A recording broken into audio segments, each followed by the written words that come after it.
Om Swastiastu. Perkenalkan, kami dari kelompok 10 akan membawakan materi tentang life skill dan pendidikan seumur hidup. Pertama, saya akan memperkenalkan diri. Nama saya Kadek Dwi Darmayani, bisa dipanggil Dwi, dari kelas 2C sore. Om Swastiastu. Perkenalkan, nama saya Ikadet Yoga Pramana Putra. Saya dari kelas 2C Denpasar. Mata kuliah di video kali ini adalah landasan pendidikan. Landasan pendidikan adalah suatu sistem atau pembelajaran yang sangat penting jika kita ingin menjadi pendidik. Dosen pembimbing kami di mata kuliah ini adalah Dr. Silo Nyoman Sari Adi, SPD, SAG, MPD. Setelah itu, mari kita lanjut dengan materi yang pertama, yaitu pengertian dari life skill yang akan dijelaskan oleh saya sendiri. Di slide kali ini saya akan menjelaskan yang pertama adalah pengertian life skill. Istilahnya adalah kecakapan hidup atau life skill. Diartikan sebagai kecakapan yang dimiliki seseorang untuk mau dan berani menghadapi problema hidup dan penghidupan secara wajar tanpa merasa tertekan, kemudian secara proaktif dan kreatif mencari serta menemukan solusi sehingga akhirnya mampu mengatasinya. Nah, jika kita sudah yang namanya life skill, hal atau hal yang dasar yang harus kita miliki itu adalah membaca, menulis, menghitung, merumus dan memecahkan masalah, mengelola sumber daya, bekerja dalam tim, terus belajar di tempat kerja, dan mempergunakan teknologi. Jadi tidak boleh yang namanya gaptek akan teknologi, apalagi di perkembangan yang sekarang sungguh teknologi yang canggih gitu. Untuk slide kedua, yaitu tentang program life skill atau berpegangan pada 4 pilar. Yang pertama itu adalah learning to know. Learning to know itu adalah belajar untuk memperoleh pengetahuan. Jadi semasa kita hidup, kita harus terus belajar dimanapun kita berada. Dan yang kedua adalah learning to do, yaitu belajar untuk dapat berbuat atau bekerja.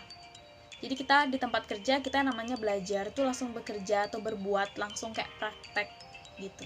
Terus yang ketiga itu adalah learning to be.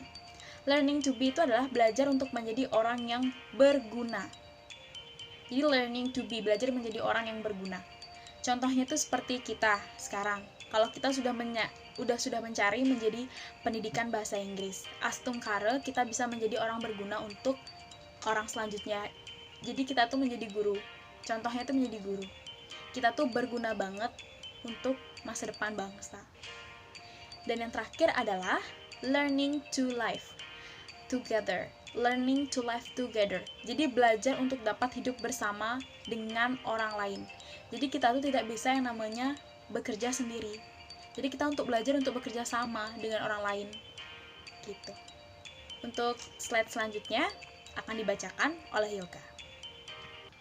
Tujuan umum dari life skill untuk meningkatkan keterampilan, pengetahuan, dan sikap warga belajar di bidang pekerjaan atau usaha tertentu sesuai dengan bakat, minat, perkembangan fisik, jiwanya, serta potensi lingkungannya, sehingga mereka memiliki bekal kemampuan untuk bekerja atau berusaha mandiri yang dapat dijadikan bekal untuk meningkatkan kualitas hidupnya.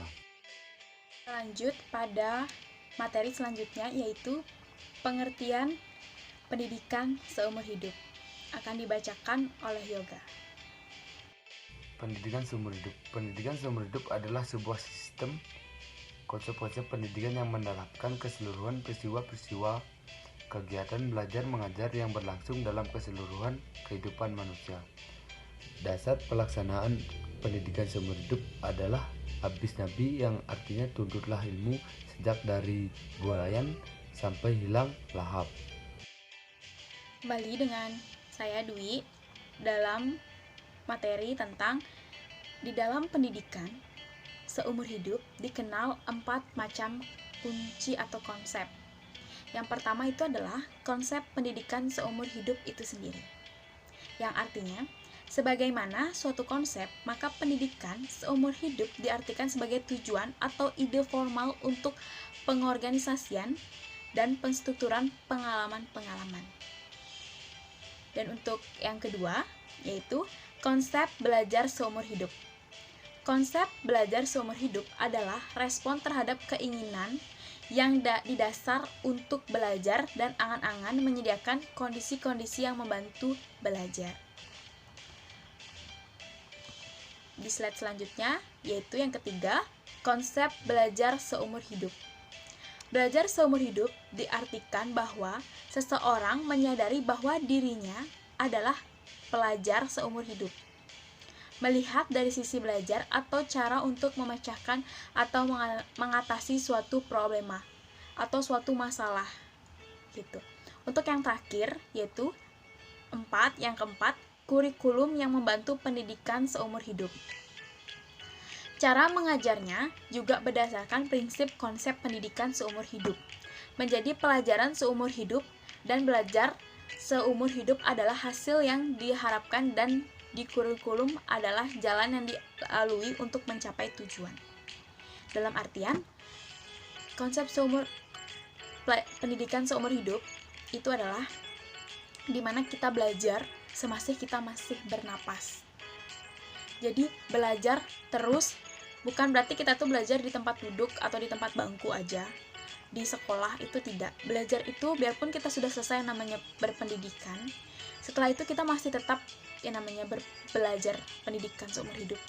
Contohnya seperti di tempat kerja, kita tuh masih namanya belajar. Dimanapun kita berada yang namanya masih belajar.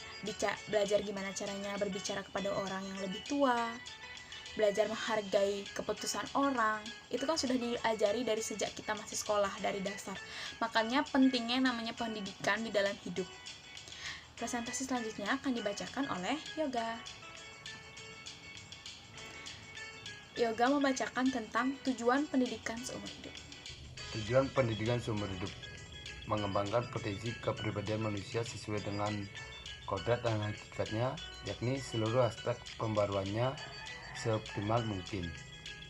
Dengan mengingat proses pertumbuhan dan perkembangan manusia bersifat hidup dinamis, maka pendidikan wajar berlangsung seumur hidup. Sekian dari kelompok kami. Jika ada tutur kata yang salah, tolong dimaafkan dan kami ucapkan Rama Santi. Om Santi Santi Santi Om.